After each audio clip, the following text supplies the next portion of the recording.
두 번째로 진행될 강연은 경희대 인문학연구원 정세권 교수님의 코로나19로 되새기는 역사 속 전염병과 문명이란 주제로 진행하고자 합니다. 그럼 정세권 교수님을 무대 위로 모시겠습니다. 큰 박수 부탁드립니다.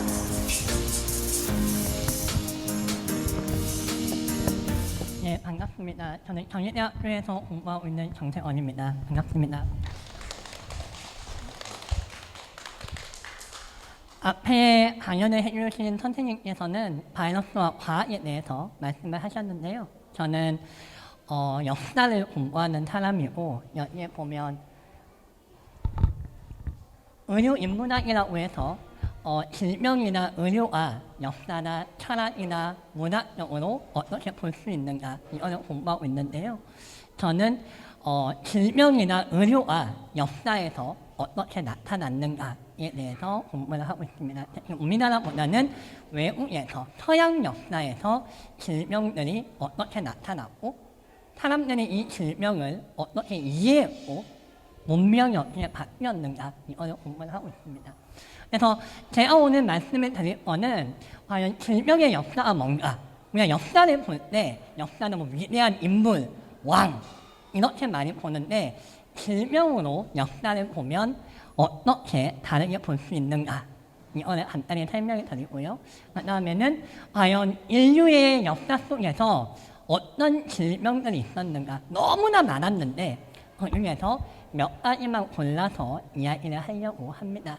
그리고 세 번째로는 20세기에 특히나 사람과 동물이 똑같이 바이러스를 갖고 있는, 그게 옛날부터 있었던 게 아니라 최근에 한 100년, 150년 전부터 동물이 갖고 있는 바이러스가 사람한테 넘어오는 이런 일이 많아졌어요. 이거는 흔히 인수공통 감염병. 그래서 이는 사람인, 수는 동물 수. 사람과 동물이 똑같은 병에 걸리는 바이러스를 갖고 있는 이런 인수공통 감염병에 대해서 말씀을 드리고, 마지막으로는 전염병이 있으면 되게 막 무섭고 사람이 많이 죽잖아요. 근데 전염병이 실제로 우리에게 뭐 도움이 되는 건 아닌데 우리가 전염병을 이기기 위해서 뭘 만들었는가, 어떻게 역사가 바뀌었는가 하는 이야기를 하려고 합니다. 그래서 우선 감염병 그러면 질병이다라고 하면 질병은 아까 선생님 말씀처럼 어떤 밖에서 박테리아나 바이러스 때문에 감염되는 병이 있고 그게 아니라 몸 안에 유전자가 바뀌거나 음식을 잘못 먹어서 나오는 그런 병이 있잖아요. 그래서 박테리아나 바이러스 때문에 밖에서 뭐가 들어와서 걸리는 병을 감염병이라고 해요. 밖에서 뭐가 들어와서 원래 없었는데 들어와서. 근데 내가 감염이 되었는데 이게 널리 전염이 되느냐 아니면 나 혼자 걸리고 끝나느냐 여기에 따라서 전염병이 있고 전염이 안 되는 감염병이 있는 거죠. 근데 우리가 알고 있는 코로나는 전염병이죠. 근데 전염병이 어느 동네에서만 있으면 이거는 엔데믹, 그리고 이 전염병이 여러 동네에 생기면 에피데믹, 그리고 전 세계에 다 퍼지면 팬데믹 이렇게 말을 하는 거예요. 전염병은 항상 있는데 이게 아프리카의 어느 동네 여기만 있어 1년 내내 그러면 엔데믹. 근데 아프리카뿐만 아니라 다른 데는 약간 퍼져 그러면 에피데믹. 근데 전 세계에 다 퍼져 그러면 팬데믹이라고 하는 거예요. 여기 아마 코로나 걸리신 분도 있으실 텐데요. 제가 어렵게 살펴보니까 전 세계에 지금 5억 명 가까이가 코로나에 걸렸고 그 중에서 한 600만 명 정도가 사망을 했다고 해요. 우리나라 같은 경우에는 한 1,800만 명이 걸렸고 그 중에서 한 2만 4천 명쯤이 사망을 했다고 해요. 우리나라뿐만 아니라 전 세계에 코로나가 계속 퍼져 있고 미국에서는 한 100만 명 가까이 사망을 했다고 하죠. 미국, 브라질, 멕시코, 중국 이런 식으로 많이 사망을 했다고 해요. 그래서 전 세계에 다 퍼져 있는 이런 전염병을 팬데믹이라고 한다는 거죠. 근데 제가 역사를 이야기를 하면서 역사의 주인공이 우리가 옛날에 만약에 뭐 조선의 역사 그러면 뭐가 가장 먼저 떠오르나요? 조선의 역사 그러면 퀴즈는 아니에요. 필기는 따로 있어요. 조선 역사는 뭐 세종대왕, 이순신, 서양 역사는 위대한 왕, 뭐 큰 사건 이렇게 말을 많이 하잖아요. 근데 역사의 주인공이 만약에 질병이면 왕이나 사건이 아니라 질병이면 역사를 어떻게 다르게 볼 수 있는가? 역사가 달라지는 게 아니라 우리가 몰랐던 거를 볼 수 있다는 거예요. 질병으로 역사를 보면. 그래서 질병이 어떻게 만들어져서 어떻게 퍼지면서 없어지는가? 아니면 사람들이 질병을 어떻게 생각하고 어떻게 이해하고 질병에 대해서 과학을 어떻게 만들었는가? 아니면 질병이 세상을 어떻게 바꾸었는가? 이런 식으로 보면 우리가 알고 있는 역사와는 조금 다른 모습들로 보인다는 거예요. 그래서 실제로 여기 있는 책들은 뭐 제 학생들보다는 부모님들이 한번 꼭 보셨으면 하는 책인데요. 뭐냐면 콜럼버스가 세상을 어떻게 바꿨는가. 콜럼버스가 뭐 하는 사람이죠? 아메리카 대륙을 간 사람이죠. 근데 콜럼버스가 아메리카 대륙을 가면서 세상이 많이 바뀌었는데 왜 바뀌었을까요? 콜럼버스 때문에? 그게 아니라 콜럼버스가 유럽에서 아메리카로 가면서 아메리카에 없던 미생물들을 갖고 간 거예요. 그래서 아메리카에 있는 사람들이 처음 보는 박테리아 바이러스를 만나면서 엄청나게 많이 사망을 하거든요.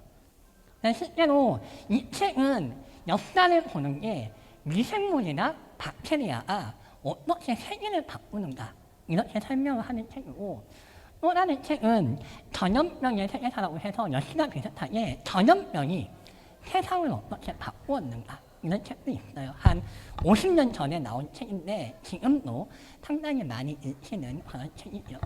그리고 우리나라의 역사에 대해서도 우리나라의 뭐 세종대왕, 이순신 이런 위대한 인물이 아니라 질병을 갖고 우리나라의 역사를 설명하는 책들도 있어요. 그래서 신동원 선생님이라고 전북대학교에 계시는 역사를 공부하시는 선생님인데, 이 선생님이 과연 호열자가 지금 말로 하면 콜레라인데, 콜레라가 이게 조선 당시 한자로 말하면 호열자인데, 이런 콜레라가 어떻게 조선 사회를 바꾸었는가? 아니면 거기에 대해서 사람들이 일기를 쓰면서, 의원들이 일기를 쓰면서 과연 환자가 어떻게 왔는가? 내가 어떤 식으로 이 병을 고쳤는가? 라고 하면서 조선이라고 하는 사회를 전염병으로 이해하는 이런 책들도 있다는 거죠. 그래서 나중에 뭐 부모님과 같이 이 책을 읽으시면 역사를 볼 때 뭐 위대한 사람들, 위대한 사건들 뿐만 아니라 병으로서 역사를 보면 약간 새로운 모습들도 많이 보인다는 거예요. 근데 그 중에서 제가 몇 가지의 병을 갖고 왔는데, 하나는 흑사병이라고 하는, 뭐냐면 사람 몸이 새카맣게 타면서 죽는 흑사병이라고 하는 아주 유명한 병. 두 번째로는 콜레라라고 하는 병. 그리고 세 번째로는 인플루엔자, 아까 선생님이 말씀하신 스페인암. 이런 것들이 역사적으로 상당히 유명한 전염병이죠. 제가 아까 말한 게 코로나19 때문에 전 세계에서 한 600만 명이 사망했다고 그랬죠. 근데 흑사병 때문에 사망한 사람이 거의 2,500만 명. 그리고 인플루엔자 때문에 사망한 사람이 2천만 명에서 5천만 명 예상을 해요. 실제로는. 인류 역사에서 가장 사망자가 많이 나온 전염병 중에 하나가 중세시대의 흑사병과 소위 말하는 스페인암, 그리고 지금 우리가 경험하고 있는 코로나19도 인류 역사상 사망자가 가장 많이 나오고 있는 전염병 뭐 1, 2, 3위 안에 드는 거라는 거죠. 그럼 우선은 패스트, 중세 유럽의 패스트는, 중세라고 하는 사회는 뭐 서양에서 한 1300년부터 한 1500년 이때를 중세라고 하는데, 서양에서 중세시대 그러면 뭐 중세에 뭐 왕들도 많았고 대학들도 많이 생겼고 여러 사건들이 있었는데, 중세시대는 전염병으로 이야기를 할 수 있다는 거죠. 전염병이 시작해서 전염병이 끝난 게 중세시대다 이렇게 말하는 역사도 있다는 거예요. 역사를 전염병으로 본다는 거죠. 그래서 실제로 한 300년 동안 유럽에서 패스트가 유행을 했는데 그 사이에 한 2,500만 명 유럽 인구의 3분의 1 정도가 사망을 했다고 해요. 실제로는 엄청나게 많이 사망했죠. 그래서 패스트는 뭐 그냥 흑사병이라고 하는데 왜냐하면 아까 말한 것처럼 이 병에 걸리면 피부가 새카맣게 변하면서 죽는 그런 병이에요. 근데 패스트의 원인류는 예르시니아 패스트인데 얘는 바이러스는 아니에요. 박테리아예요. 박테리아이긴 한데 이 병에 걸리면 며칠 있다가 겨드랑이나 이런 데서 뭐가 막 부어오르면서 점점 열이 나고 사망을 하고 더 심하면 이 병균이 사람의 폐를 공격하면 숨쉬기 힘들어지면서 막 기침을 하면 막 전파되는 이런 식의 아주 무서운 병 중에 하나예요. 그래서 중세시대에는 이렇게 벼룩한테 물리면 패스트에 걸리고 기침을 하면서 딴 사람한테 옮기는 이런 식으로 해서 병이 퍼져나갔다고 합니다. 근데 왜 갑자기 중세시대에 이렇게 패스트가 유행했을까? 처음 있는 병은 아니었어요. 원래 패스트는 옛날부터 있던 병이에요. 처음 있는 건 아니고 유럽에도 있었고 인도나 아프리카에도 있었어요. 원래는. 근데 그때는 뭐 사람이 많이 안 죽고 아니면 별로 기록이 안 남아 있는데 중세시대에는 엄청나게 많은 사람들이 사망을 하면서 큰 사건 사회가 크게 변한 거죠. 그럼 왜 갑자기 중세시대에 이렇게 큰 병이 퍼졌는가? 여러 가지 이유가 있다고 하는데 그중에 가장 큰 이유는 먼저 중국에서 이 병이 발생을 했는데 중국에서 발생한 병이 유럽으로 건너왔다라고 흔히 얘기를 합니다. 근데 어떻게 유럽으로 건너왔을까? 바로 몽골. 여러분이 잘 아시는 징기스칸이 몽골을 세우고 난 다음에 유럽으로 가잖아요. 몽골 분들이 유럽으로 가면서 병균을 다 갖고 간 거예요. 이 지도에 보시면 중국에서 발생한 병원균이 유럽으로 가면서 몽골 군대가 쭉 가면서 병균을 갖고 같이 넘어가면서 유럽 사람들이 패스트에 걸리고 엄청나게 많은 사망자가 나왔다는 거죠. 근데 당시의 유럽에서는 상당히 사람은 인구는 많았는데 먹을 거는 별로 없었고 당연히 뭐 날씨도 많이 안 좋았고 그래서 사람들이 면역력이 많이 떨어져 있었던 거죠. 그래서 병에 걸리면 실제로는 이 병을 이겨낼 수 있는 힘이 없었던 그런 상황이었다고 해요. 근데 이런 상황에서 갑자기 병이 오니까 사람들이 엄청나게 많이 사망을 했다는 거죠. 그래서 보신 것처럼 인명피해는 처음에 유럽 인구의 3분의 1 정도, 거의 몇백 년 동안 2,400만 명 가까이 어마어마한 사람이 사망을 했다는 거예요. 코로나 3년 동안 한 600만 명이 사망을 했는데 이때 뭐 2,400만 명이면 거의 유럽 사람의 3명 중에 1명은 죽었다는 거예요. 그만큼 큰 병이었다는 거죠. 그리고 두 번째로는 당연히 사람이 많이 죽으니까 마을이 없어지거나 아니면 도시가 황폐화되거나 아니면 사람이 많이 없으니까 일할 사람이 부족해서 사회가 바뀌는 이런 일이 나타난다는 거죠. 그래서 실제로 이렇게 패스트 유행을 하니까 그냥 가만히 있으면 안 되잖아요. 싸워야 되는 거죠. 근데 첫 번째 했던 게 뭐냐 하면 당시에 사람들이 왔다 갔다 못하게 우선은 검역을 하는 거예요. 사람들이 저 동네에서 이 동네로 못 오게 물건도 못 오게 하면서 우선은 사람이 왔다 갔다 하지 않으면 병이 전염이 덜 되니까 사람들이 왔다 갔다 하지 않게 검역이라고 하는 게 이때 시작된 거예요. 그러니까 코로나 시작하자마자 막 검역을 했잖아요. 검역이라고 하는 단어가 원래 이탈리아에서 나온 단어인데 한 7일 동안 아니면 뭐 40일 동안 못 오게 막는다라고 하는 그 단어인데 그 단어가 사용된 게 바로 중세시대 패스트가 처음이었다고 얘기를 합니다. 우리가 알고 있는 검역이라는 단어가 여기서 나왔다는 거죠. 아니면 실제로 이 당시에는 패스트 원인이 뭔지 몰랐으니까 사람들이 원인이 뭘까? 나쁜 냄새가 나. 나쁜 냄새 아닐까? 아니면 이 병에 걸린 사람한테 이상한 게 막 나오는 것 같아. 이러면서 환자를 멀리하거나 아니면 사람이 사망을 하면 시체를 막 땅속 깊숙이 묻거나 이러면서 원인을 모르니까 나쁜 공기 아니면 환자 몸에서 나오는 뭐 이상한 냄새 막 이런 식으로 생각을 했다는 거예요. 그러면서 실제로 시체에서 나오는 냄새를 막으려고 막 관을 두껍게 만든다든가 땅속 깊숙이 시체를 묻는다든가 이런 식으로 당시로서는 그거 말고는 별로 방법이 없었으니까 했다는 거죠. 아니면 실제로 이탈리아에서 이런 패스가 상당히 많이 유행을 했는데 모임을 만들어서 뭐 우리나라로 따지면 뭐 질병관리청처럼 모임을 만들어서 사람들이 왔다 갔다 하는 거나 물건이 왔다 갔다 하는 거나 멀리서 배가 오면 배를 못 오게 막는다거나 이런 일들을 했다는 거죠. 이렇게 패스트가 한 몇 년 동안 유행을 하고 몇백 년 동안 유행을 하면서 실제로 중세시대라고 하는 유럽이 망했다라고 이야기를 하는 사람도 있고 그건 약간 좀 심하다. 어쨌거나 큰 변화가 있었다라고 말을 하는 거예요. 중세가 끝나고 난 다음에 우리가 흔히 아는 르네상스가 시작되는데 중세와 르네상스가 넘어가는 분기점이 바로 전염병이었다라고 이야기를 한 사람도 있어요. 그럼 어떤 변화가 있었느냐? 첫 번째는 전염병이 막 유행을 하면 교회나 성당에 있는 신부님들이 막 사람들 많이 도와주잖아요.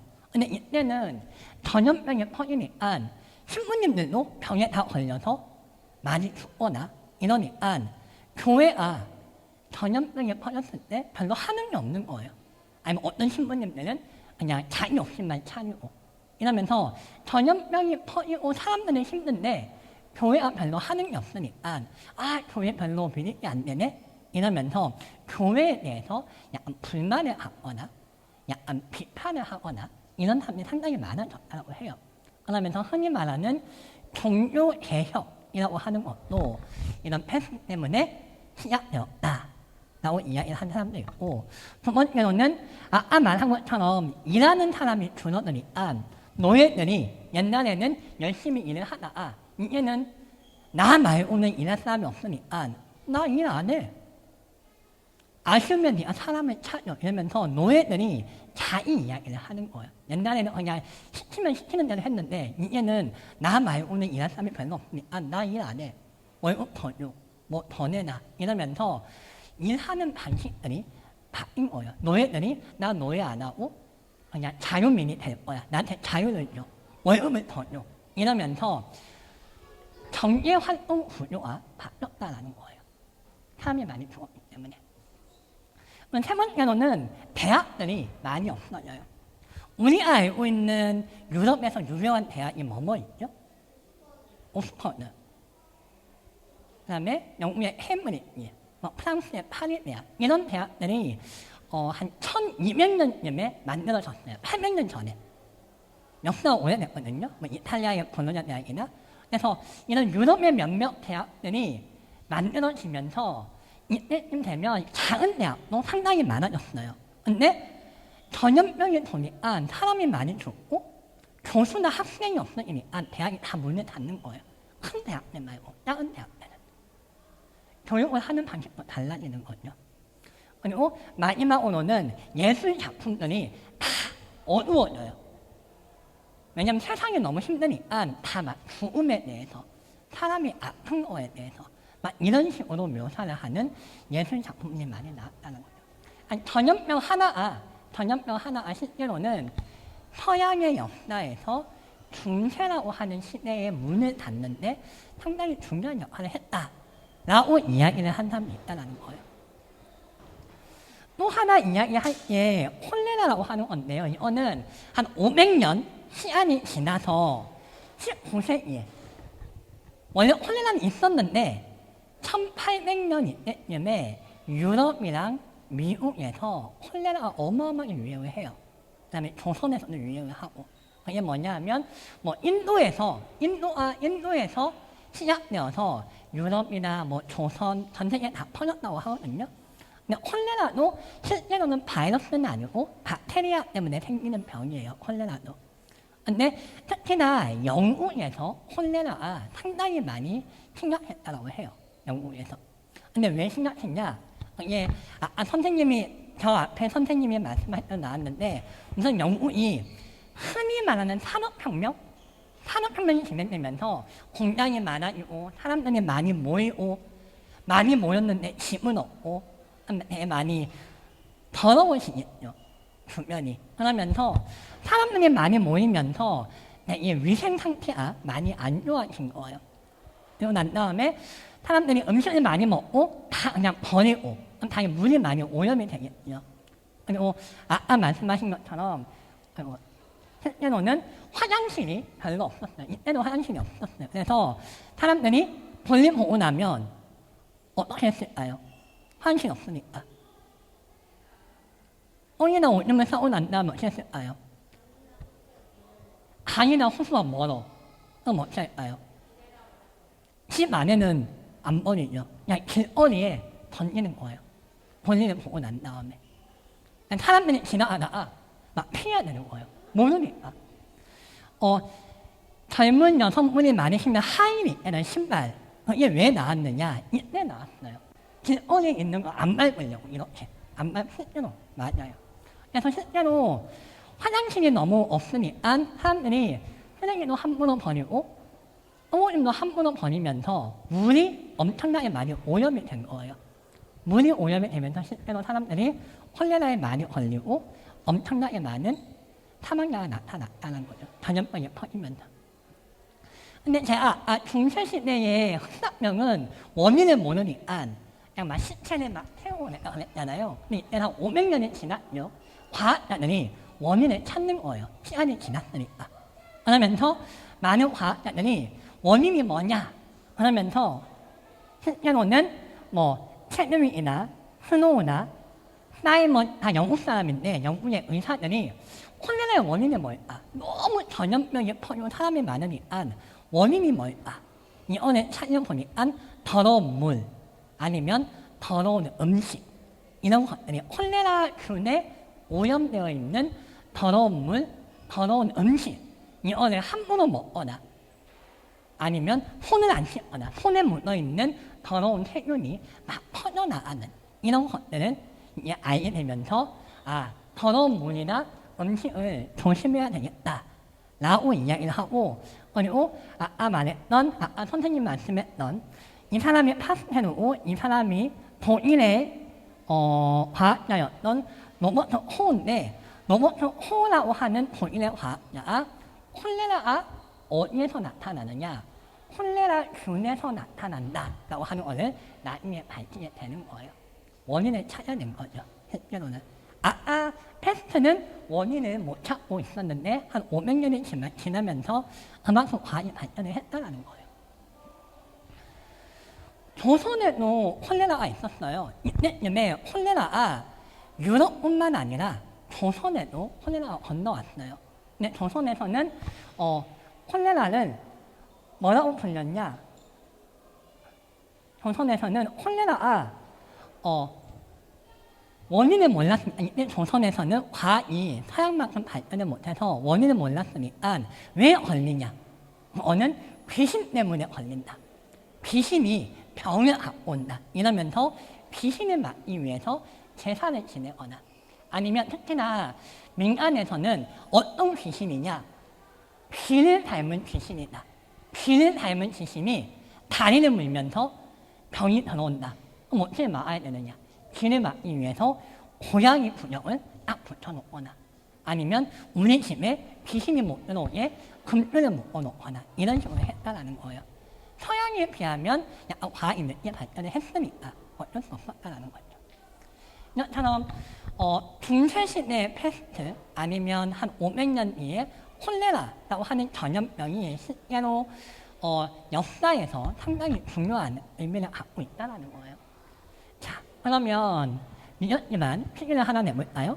자, 다음 중 중세 패스트나 19세기 콜레라에 대한 설명으로 틀린 것은 무엇일까요? 자, 틀린 거예요. 맞는 게 아니라. 자, 1번. 중세 흑사병은 몽골 제국이 유럽으로 진출하면서 유행을 했다. 2번 조선에서는 콜레라를 호열자라고 불렀다. 3번 중생수학병은 수돗물을 마시면 전파된다. 4번 콜레라는 오염된 수돗물이나 음식물을 마시면 전파된다. 틀린 거예요. 5번 중생수학병 때문에 유럽 인구의 3분의 1이 사망했다. 자, 하나, 둘, 셋! 네! 네, 맞습니다. 아닙니다.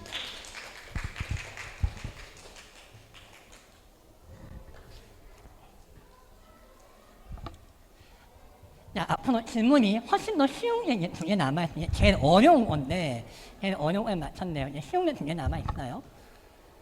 자, 그래서 중세시대 패스트, 그 다음에 콜레라가 있는데, 이게 우리가 이야기할 거는 인플루엔자, 흔히 말하는 스페인 독감이에요. 이거는 한 100년 전에 있었던. 그래서 이번에 코로나 유행을 했을 때 사람들이 스페인 독감을 많이 떠올렸잖아요. 거의 100년 전에, 1918년에. 이게 유행을 했고, 한 2천만 명에서 5천만 명의 사망을 했던. 그래서, 왜 스페인 독감이라고 하는지 아세요? 이건 퀴즈는 아니에요. 왜 스페인 독감일까요? 스페인에서 제일, 아쉽지만 아닙니다. 스페인의 왕도 죽었는데, 제일 많이 사망을 한 거는 미국이에요. 그럼 왜 스페인 독감일까요?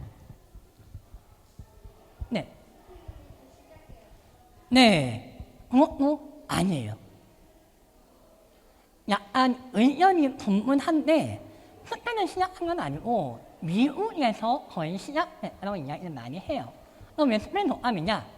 당시 1918년이면 전쟁을 하던 1차 대전 거의 마지막 때거든요. 그래서 전염병이 유행을 했는데 많은 나라들이 신문에 전염병 이야기를 안 쓴 거예요. 전쟁이 너무 급하니까. 근데 스페인은 그때 전쟁에 참가를 안 하고 있었어요. 스페인은.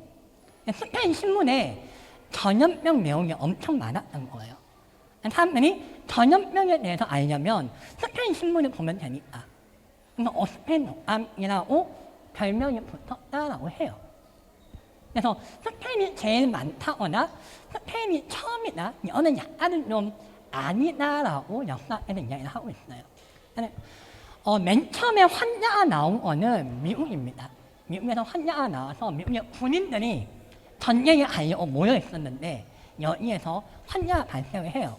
근데 이렇게 모여 있던 군인들이 유럽으로 가서 독감을 옮기죠.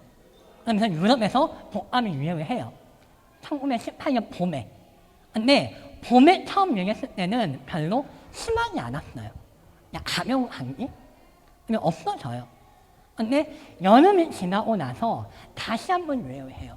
근데 이때는 엄청나게 심한 폐렴이 온 거예요. 그러면서 엄청나게 많은 사망을 해요. 봄에는 약간 가벼웠는데 여름이 지나면서 훨씬 더 증상이 심해진 독감이 유행을 한 거죠. 그래서 미국 사람의 4분의 1 정도가 감염을 했고 65만 명 가까이 사망을 했고 전 세계에서 2천만 명 가까이 사망을 했다고 해요. 엄청나게 많이 사망했죠. 1차 대전 전쟁 동안에 전쟁 때문에 사망한 사람이 900만 명이에요. 근데 스페인 독감 때문에 3배나 많은 사람이 사망을 한 거예요. 전염병 때문에. 그리고 미국에서 상당히 많은 사망자가 나왔다는 거죠. 그러면 이렇게 미국에서 엄청나게 많은 전염병이 퍼지면 미국은 어떻게 했을까요? 미국 사람들은. 이게 우리의 모습과 너무 많이 닮아 있어요. 첫 번째로는 환자나 사망자가 얼마나 많이 나왔나 계속 모아서 발표를 하는 거예요. 우리나라도 아시겠지만 작년까지 아침 10시 되면 발표했잖아요. 맨날 환자가 몇 명이고 사망자가 몇 명이고. 100년 전에 미국도 전염병이 유행을 하면 환자가 몇 명이고 사망자가 몇 명이고 발표를 한 거예요.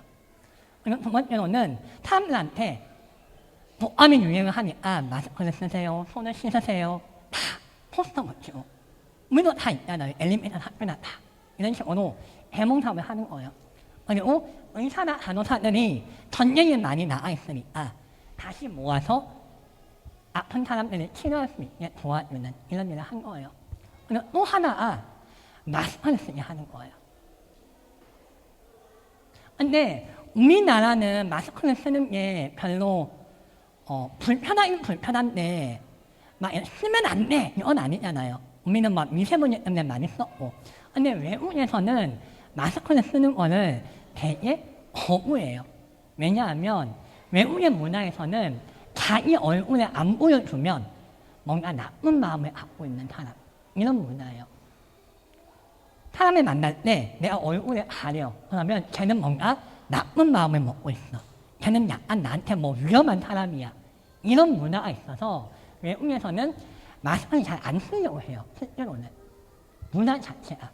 근데 스페인 독감이 유행했을 때 마스크를 쓰라고 하니까 많은 사람들이 마스크를 안 쓰려고 했어요. 나 안 써. 나는 안 아픈데 내가 왜 써? 아픈 사람이나 써. 여기에 대해서 실제로 미국의 정부에서 마스크를 안 쓰면 벌금을 매기거나 아니면 뭐 이렇게 몇시씩 가두거나 이러면서 이게 큰 사건이 됐었어요. 우리나라에서는 잘 상상이 안 되는데 미국에서는 마스크를 쓰는 게 되게 거부하는 게 심한. 코로나 때도 아마 아실 텐데 코로나 처음 유행했을 때 미국이나 유럽에서 마스크를 안 쓰거나 백신을 안 맞으려고 했잖아요.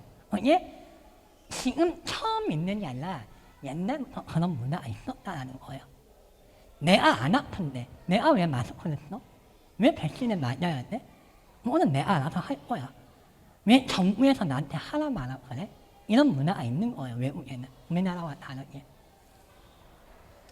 그래서 역사를 보면 실제로는 뭐 중세시대의 패스트 아니면 콜레라 그리고 스페인 독감이라고 하는 인플루엔자가 있고 특히나 인수공통 감염병은 20세기에 넘어와서 사람과 동물이 똑같은 바이러스나 박테리아를 갖고 있는 거예요.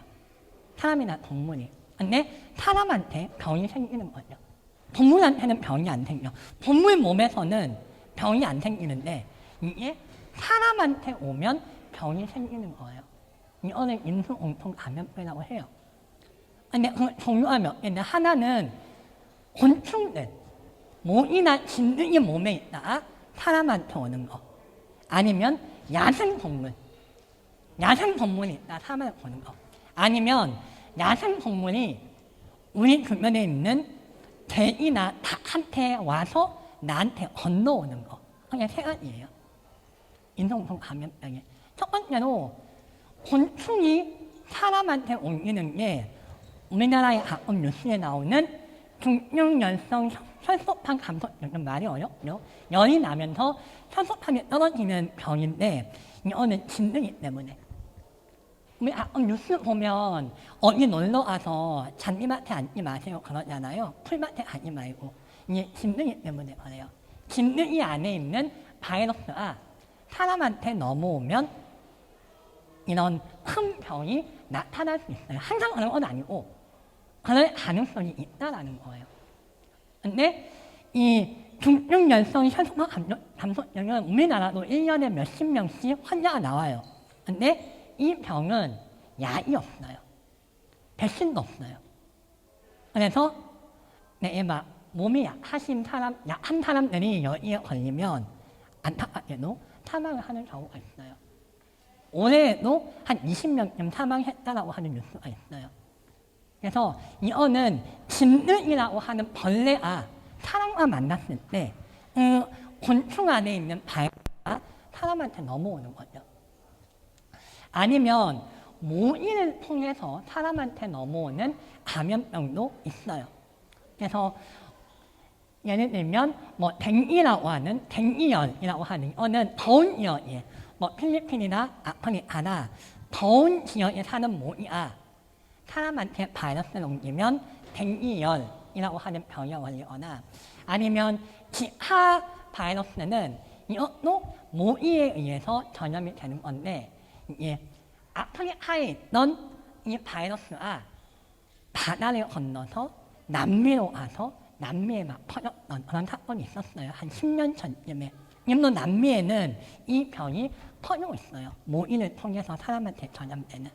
아니면 일본 내염 같은 것도 우리나라에도 환자가 있는데 모이에 있는 바이러스가 사람한테 넘어와서 사람이 병에 걸리는 거예요. 두 번째는 야생 동물. 우리 옆에 있는 동물이 아니라 야생에 있는, 나타나 밖에는 우리가 만날 일이 없잖아요.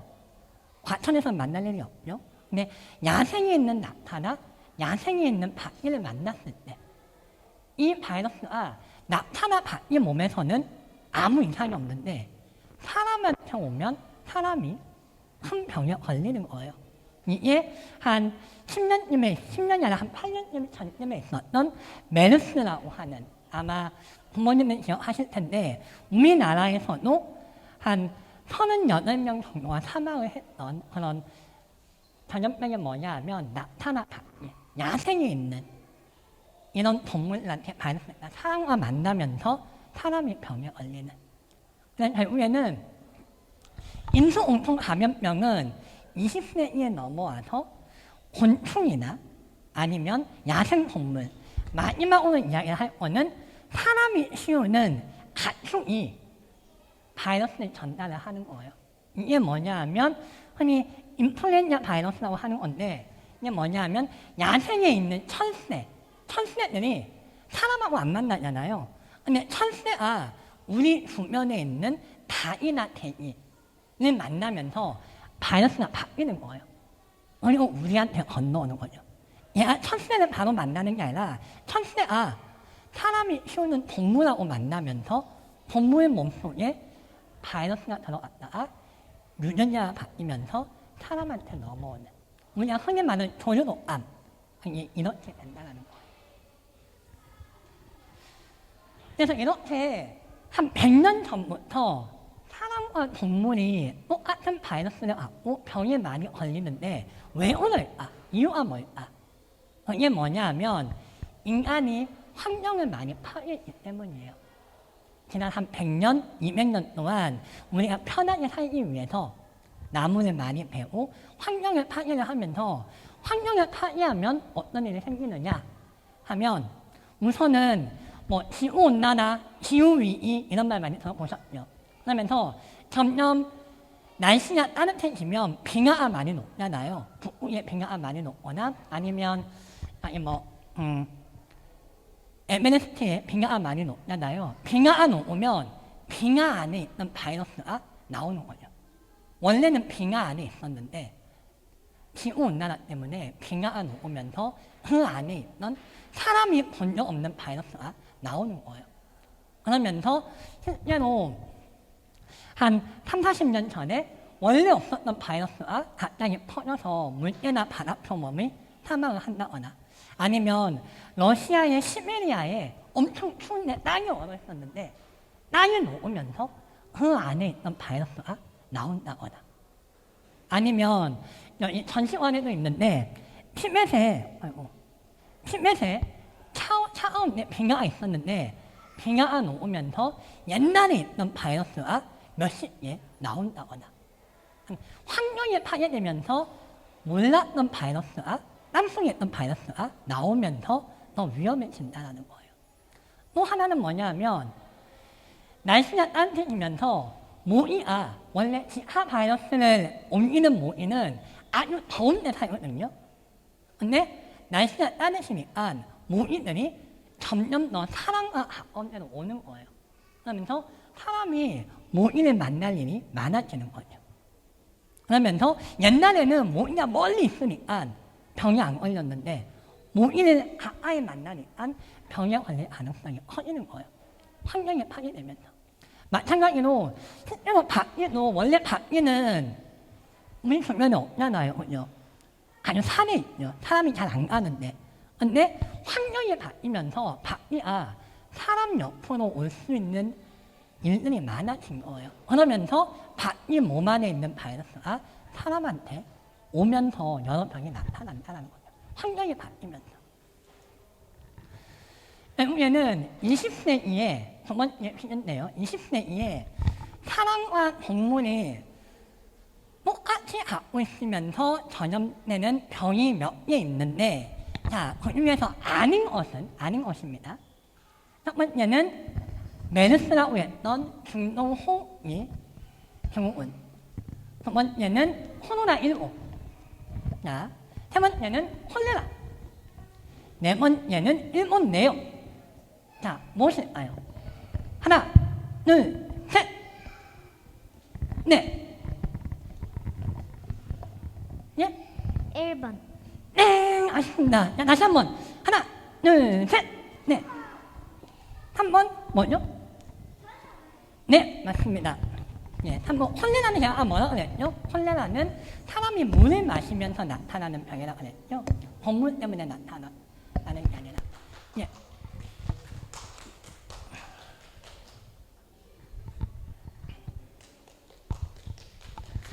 자, 이제 거의 다 끝나가는데요. 마지막으로 제가 말씀드린 거는 전염병 때문에 인간의 세상이 많이 바뀌었잖아요. 역사가 많이 바뀌었잖아요. 근데 이게 나쁜 쪽으로 바뀐 게 아니라 좋은 쪽으로 바뀐 것도 있다는 거예요. 난 생각을 못했던, 우리의 생각보다. 전염병 때문에 그 중에 하나가 뭐냐면 뉴턴입니다. 뉴턴 다 아시죠? 서양 역사에서 가장 위대한 과학자라고 하면 뉴턴이 뭐 1, 2, 3등 안에 들어가는데, 뉴턴이 왜 위대한 과학자죠? 뉴턴이 왜 대단한 사람이에요? 그렇죠. 중력을 발견을 했고, 그 다음에 뉴턴이 빛에 대해서 프리즘으로 빨주노초 파란불을 만드는 거 있잖아요. 그걸 뉴턴이 한 거예요. 그리고 세 번째로 뉴턴은 제가 너무 싫어하는 미분법이라고 하는 수학을 만든 사람이에요. 근데 미분법이 우리 세상에서 운동을 설명하는 가장 기본적인 공식인 거예요. 한 명의 과학자가 이렇게 대단한 연구를 했으니까 뉴턴이 근대 과학의 아버지다라고 말을 한다는 거죠. 근데 뉴턴이 이렇게 대단한 연구를 어떻게 했을까? 여기에 전염병이 있는 거예요. 뉴턴이 이 연구를 한 게, 완성을 한 게 아니라 여기다 아이디어를 만든 게 언제냐 하면 전염병 때문에 자기 고향에 돌아가 있을 때 이 아이디어를 만들었다고 해요.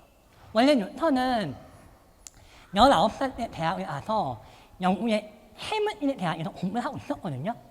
근데 런던에서 전염병이 돈 거예요. 1614년에. 그래서 왕도 도망가고 다 도망가니까 뉴턴도 런던에 있다가 나도 약간 전염병이 있으니까 고향에 가야 되겠다. 그래서 자기 고향으로 온 거예요. 한 2년 동안. 근데 여기 자기 고향에 와서 혼자 옛날에 봤던 책도 보고 혼자 생각하면서 여기에 대한 아이디어를 만든 거예요. 완성을 한 건 아니고 아이디어를 만든 거예요. 뉴턴 그러면 가장 많이 생각하는 게 뉴턴의 사과나무죠. 그죠? 과학관 뒤에 가면 사과나무 하나 있잖아요. 가보셨어요? 건물 밖에 나가면 사과나무 하나 있거든요. 좀 전에 봤는데 사과장이 열렸어요. 뉴턴이 사과나무 밑에 앉아서 막 생각하다가 사과를 보고 난 다음에 중력에 대한 아이디어를 얻었다고 하잖아요. 사실 역사적으로 보면 약간 믿거나 말거나예요. 아무도 본 사람도 없고 뉴턴이 자기 입으로 말을 한 거라서 약간은 뭐 역사자들은 사실 잘 믿지는 않아요. 그러나 뉴턴이 중력법칙 아이디어를 만들고 빛에 대해서 생각하고 미분법의 아이디어를 만든 게 몇 년 사이에 만든 건데, 그때가 뭐냐면 런던에서 엄청난 전염병이 유행을 했을 때 병을 피해서 혼자 생각할 수 있는 시간이 있었기 때문에 이런 엄청난 연구를 할 수 있는 시간이 있었고, 그것 때문에 인류의 역사가 바뀌었다라고 이야기를 할 수도 있어요. 뭐 전염병이 다는 아니지만 전염병이 하나의 이유가 될 수 있다는 거죠. 그리고 전염병 때문에 만들어진 게 이제 20세기에 넘어와서 막 전염병이 유행을 하면 사람들이 병을 막으려면 어떻게 해야 되지? 라고 하면서 만든 것들이 뭐냐 하면 점수 필터, 물을 걸러먹는, 더러운 물 물을 마시면 병에 걸리니까 물을 깨끗하게 거르는 정수 필터를 만들거나 아니면 우리가 알고 있는 하얀색 보자기로 된 병기. 원래 병기가 있었는데 이거를 깔끔하게 보자기식으로 만든 게 전염병을 막기 위해서 만들어졌다고 해요. 그리고 세 번째로는 아마 부모님은 아실 텐데 크리스마스 트리라고 하는 우표 있잖아요. 이 우표를 팔아서 병에 걸린 사람들을 도와주려고 하는 이게 이때 만들어진 거예요. 전염병 때문에.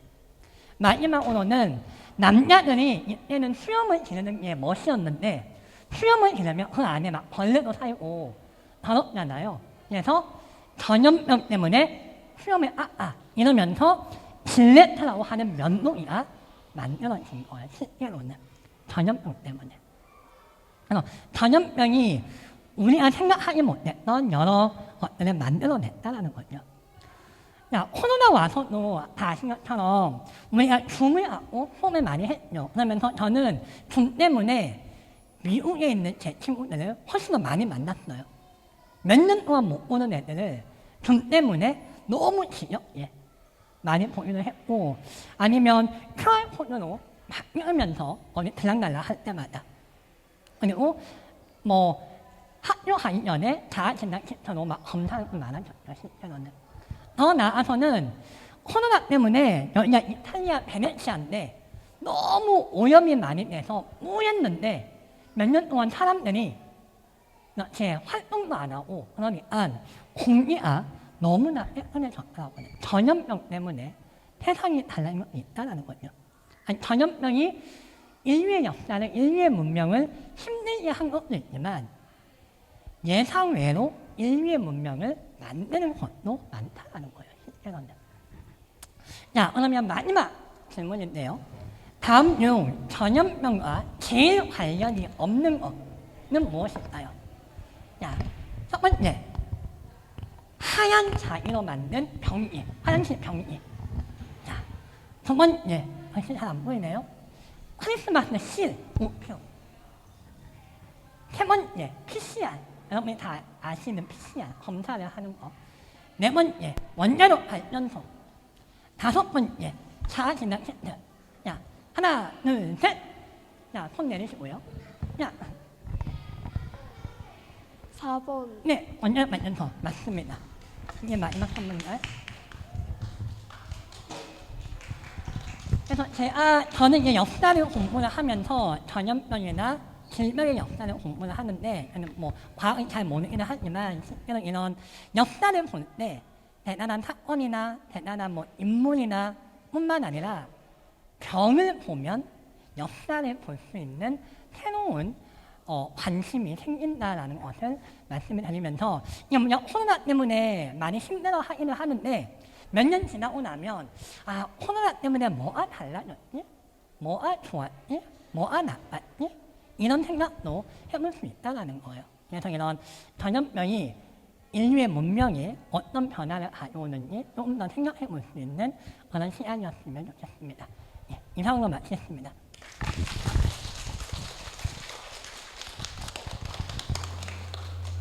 네, 유익한 강연 진행해 주신 정세권 교수님께 다시 한번 큰 박수 부탁드리겠습니다. 네, 강연을 들으면서요, 패스트, 콜레라, 인플루엔자 같은 역사 속 전염병과 또 인수 공통 감염병에 대해서 우리가 알아볼 수 있는 아주 유익한 시간이었습니다. 그래서 질의응답 시간을 조금 가져보려고 하는데요. 이번에는 현장 질문 먼저 좀 받아보려고 해요. 혹시라도 강연을 들으면서 궁금한 거 있으셨던 분 한번 질문 들어볼까요?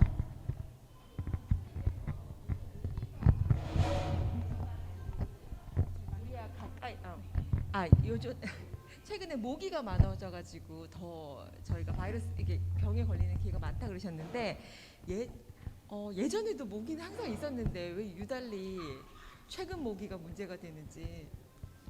인간이 만날 수 있는 모기, 우리나라에 사는 모기가 모기 종류는 많잖아요. 근데 우리나라에 사는 모기는 거기에 몇 가지 종류겠죠. 근데 이게 그 모기 중에 어떤 애들은 사람한테 병을 옮기는데 어떤 애들은 우리나라에 잘 안 맞는 사이에. 근데 이제 우리나라도 기후온난화가 되면서 점점 더워지잖아요. 그러면서 우리나라에 안 살던 모기들이 살 수 있게 되면서 우리가 몰랐던 모기를 만나게 그 됐어요. 모기가 해외에서 들어온 건가요? 들어오는 경우도 있고 실제로는 무역을 많이 하다 보면 이제 외국에서 동물이나 곤충도 많이 들어오니까 그러면서 옛날에는 한반도에서 살기 힘들었던 이런 곤충이나 동물들이 점점 많이 만날 수 있는 가능성이 있는 거죠. 아니면 우리나라에 있었어도 사람과 멀리 있던 애들, 뭐 산속에 있던 애들이 점점 만날 가능성이 커지는 거죠. 이게 뭐 코로나19도 약간 그런 거죠. 밖에 몸에 있었는데 그냥 사람과는 멀리 있었는데 사람과 만날 기회가 많아지면서 병에 걸리는 거잖아요. 그런 원리로 비슷한 거예요.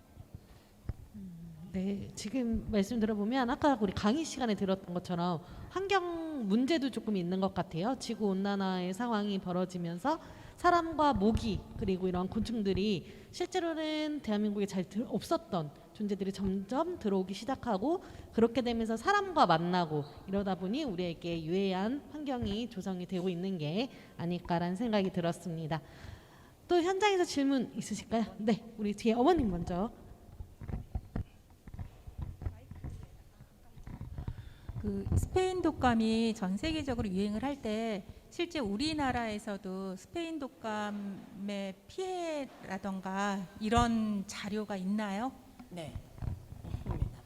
스페인 독감이 우리나라에도 유럽에 갔다가 중국을 통해서 우리나라에 들어오거든요. 스페인 독감이 1918년이 우리나라 시위안으로 따지면 무오년인데 그래서 무오년 독감이라고 하는 자료가 있어요. 그래서 당시 신문을 보거나 하면 우리나라 식민지 조선의 인구가 한 720만 명쯤 되는데 정확하게 제가 숫자를 기억 안 나는데 한 30만 명쯤이 걸렸다고 해요. 사망률도 꽤 많았었고 당시 신문을 보면 이렇게 독감에 걸려서 실제로 많은 사람들이 이렇게 사망을 했다는 기사가 있어요. 무오년 독감이라고 해서. 이게 제가 조금 공감이 되는 질문 중에 하나였는데요. 전염병에 대한 사회적 인식을 개선하는 방법이 있어요. 예를 들면 코로나19 유행 초반에는요, 이 감염자가 나타나고 확진자가 나타나면 저희 모두가 사실 그 사람을 공격하는 경우들이 조금 있었죠. 뭐 이동 경로가 밝혀지기도 하고 그렇다 보니까 이래서 걸린 거다라는 그렇게 의도치 않게 이러한 상황들이 벌어지고 공공의 적이 되었었는데요. 만약에 이게 이러한 사회적 인식을 전환을 하려면 어떠한 방법이 필요할까요?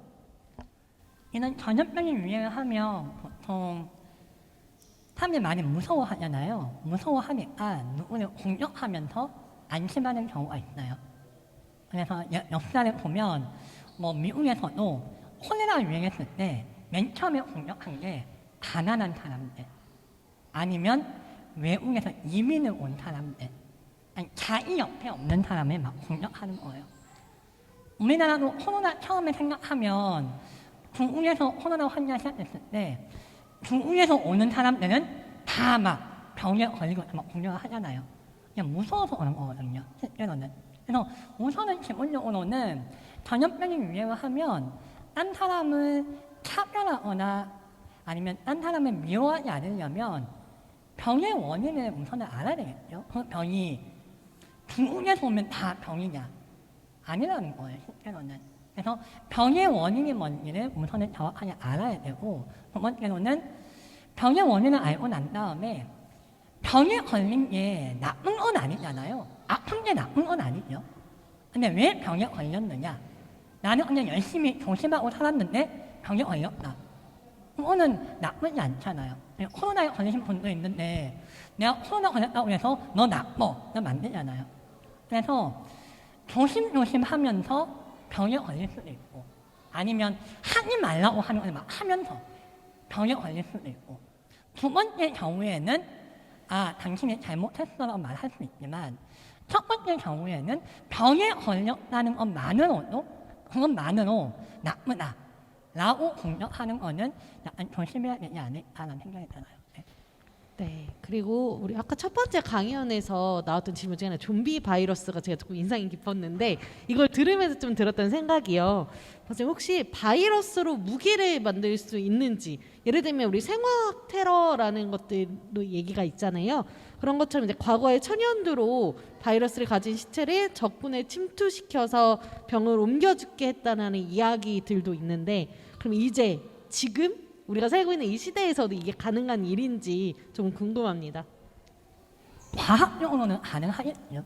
나쁜 마음을 먹는 과학자가 있으면 가능하겠죠. 어려운 건 아니에요, 실제로는. 근데 이제 그거를 못하게 하려고 국제사회에서 생물이나 화학물질을 못 만들게 약속을 해놓은 게 있어요. 이미 그거는 한 100년 전부터 우리 전쟁을 안 하면 좋지만 전쟁을 하더라도 그런 무기는 쓰지 말자. 화학무기나 생물학 무기는. 그런 약속을 100년 전부터 한 게 있어요. 근데 그거를 나쁜 마음을 먹은 과학자가 있으면 하려면 할 수도 있어요, 실제로는. 그러니까 안 하는 거지. 그래서 아까 말씀하신 것처럼 옛날에 보면 전쟁할 때 화살을 쏘는 게 아니라 병에 걸린 사람을 던지는 거예요. 병이 퍼지게.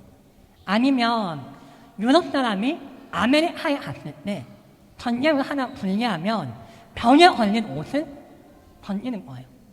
병에 걸리게. 아니면 전쟁 많이 해요. 역사에 보면. 아니면 한 20년 전에 미국에서도 어떤 나쁜 사람이 편지 봉투 안에 세균을 넣어서 막 보내기도 해요. 막 병 퍼지게 하려고. 그래서 오늘 하면 안 된다라고 하는 약속은 있지만 과학적으로 정말 나쁜 마음을 먹은 사람이 하려고 하면 할 수는 있어요. 근데 안 해야 되는 거죠. 결론적으로는 과학자들이 아직까지 나쁜 마음을 먹고 있지 않기 때문에, 착한 마음을 가진 과학자들이 있기 때문에 안심할 수 있다라는 이야기였습니다. 네, 상세한 답변 정말 감사합니다. 정세권 교수님께 다시 한번 큰 박수 부탁드리겠습니다. 네, 감사합니다. 자, 김종선 대표님과 정세권 교수님의 유익한 강의와 참석자분들의 적극적인 참여로 오늘 두 번째 현장 강연도 무사히 마칠 수 있었습니다. 이번 강의를 통해 모두 바이러스와 과학에 대해서 좀 더 심도 있게 아는 시간이 되셨으면 좋겠습니다. 그럼 이것으로 바이러스와 진한 만남 두 번째 현장 강연을 마치고요. 저희 다음 주에 마지막 세 번째 현장 강연 진행되니까 그때 뵙도록 하겠습니다. 지금까지 김현명이었습니다. 감사합니다.